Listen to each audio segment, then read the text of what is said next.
Jangan lupa like, komen, dan subscribe channel YouTube TVRI Bengkulu dan nyalakan lonceng notifikasinya.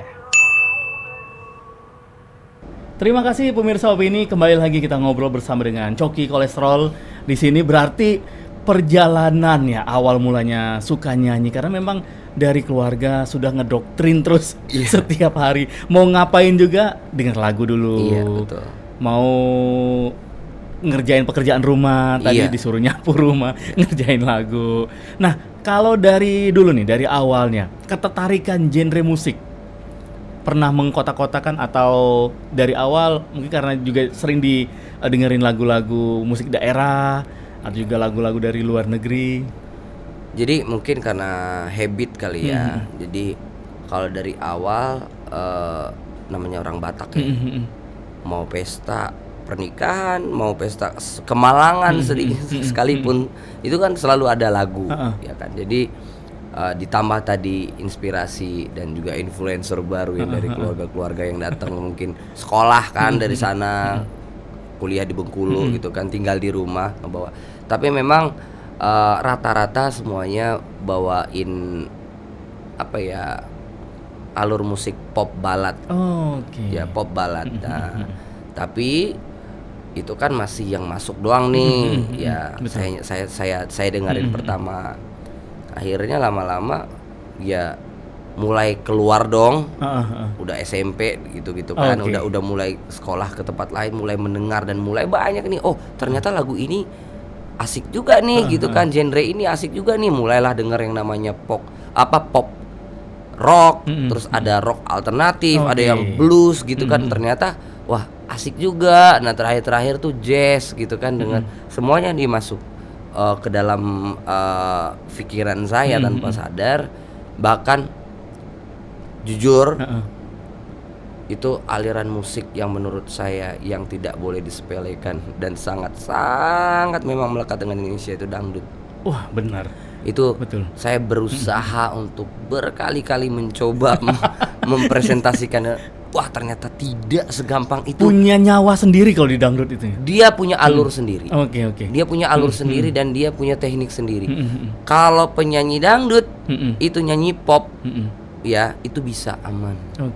Tapi kalau penyanyi selain dangdut selain penyanyi dangdut nyanyiin lagu pop dangdut atau gitu. ya lagu-lagu lain, aduh kayaknya harus PR banget lah. Betul, cengkok-cengkoknya itu. Iya, cengkok-cengkoknya, terus nada-nadanya, interval nada itu luar biasa. Pokoknya uniquely. Nah itu kalau menurut saya sih itu yang salah satu ciri khas yang nggak boleh hilang dari Indonesia kan.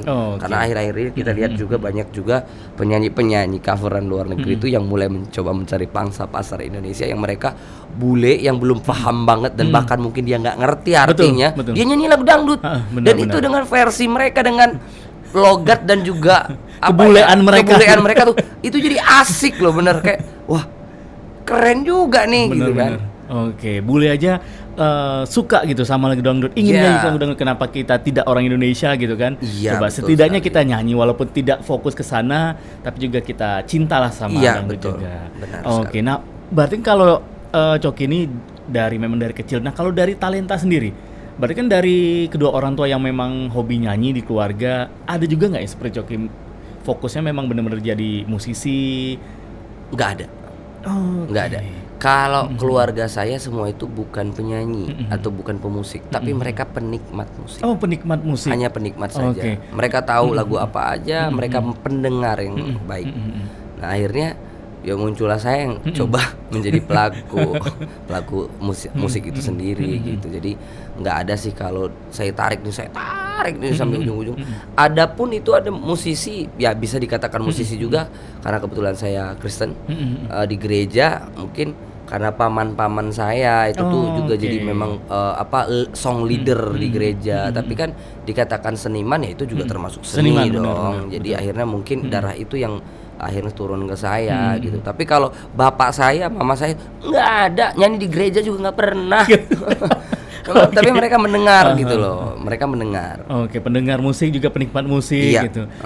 Dan sekarang anaknya nih, daripada dengerin lagu orang, dengerin lagu anak. Iya benar. Nah, berarti kan perjalanan dari Coki sendiri juga bersama dengan Kolesterol ini kan cukup lama nih.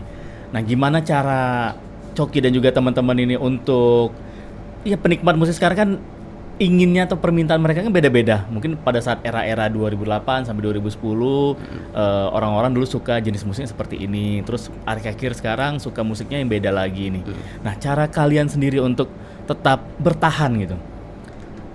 Sebenarnya bisa dikatakan hal ini nih hal yang masih jadi tentatif sebenarnya.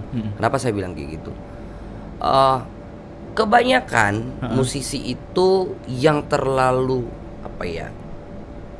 mengikuti dan akhirnya lupa diri. Kalau menurut saya pribadi ya, sorry to say, kayak wah ini lagi musim kayak gini, ayo bikin lagu yang seperti ini.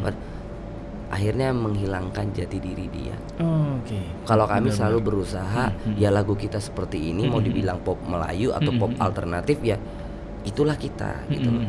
Kita kalau mau mencoba untuk combine dengan teknologi sekarang ya cukup di aransemen musiknya aja.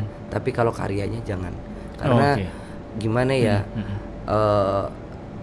Saya coba kasih satu analogi ya, bukan menganalogikan musisi sebagai apa hal atau benda atau apapun itu. Contoh nih saya kasih contoh. Sapi nggak bisa jadi kerbau. Iya kan, benar. Walaupun sama-sama menghasilkan susu, gitu ya. Sapi ya sapi, kerbau ya kerbau, gitu. Harganya pun berbeda kan, kebiasaannya pun berbeda, itu walaupun hampir sama. Nah gitu, saya kasih contoh yang seperti itu. Jadi kayak kolesterol bermusik, ya oke, lagu kita seperti ini, gitu kan. Jadi ada identitas. Ada identitasnya, nggak usah coba-coba kita bikin lagu yang sekarang yang misalkan lagu kayak kemarin sempat boy band. Ayo nih, kan nggak mungkin dong drummer gue jadi kita boy band terus gerak-gerak gitu kan nggak mungkin. Ya, jadi pakai musik IDM. Iya, IDM kayak gitu.